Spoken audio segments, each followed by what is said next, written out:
Hello, আসসালামু আলাইকুম। আজকে হাঁটতে হাঁটতে আমরা তিতাসপাড়ে আসছি। আমি তো তিতাসপাড়া দেখি নাই।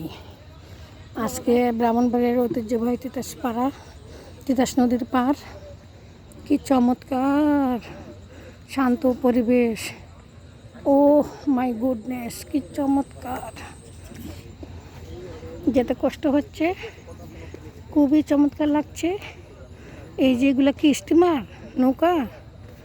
এগুলা কি নৌকা নাকি স্টিমার বলে, না লঞ্চ বলে? নৌকা। খুব সুন্দর পরিবেশ।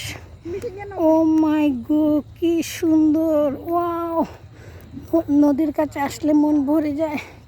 মনে হয় কবিতা আবৃত্তি করি, ছন্দ লিখি, কবিতা লিখি। খুব সুন্দর লাগতেছে, খুবই সুন্দর পরিবেশ, খুবই মনোরম পরিবেশ, অনেক ভালো লাগতেছে। ওয়াও, কি সুন্দর! মাশাআল্লাহ, খুবই চমৎকার। তো পরন্ত বিকেলে সিনারিটা খুবই সুন্দর আসছে, মনোরম পরিবেশ, খুবই ভালো লাগতেছে, দারুণ। আমি আরেকদিন আসবো। তো আজকে তো সময় হাতে নিয়ে আসি নাই। অনেক ভালো লাগতেছে। ধন্যবাদ সবাইকে।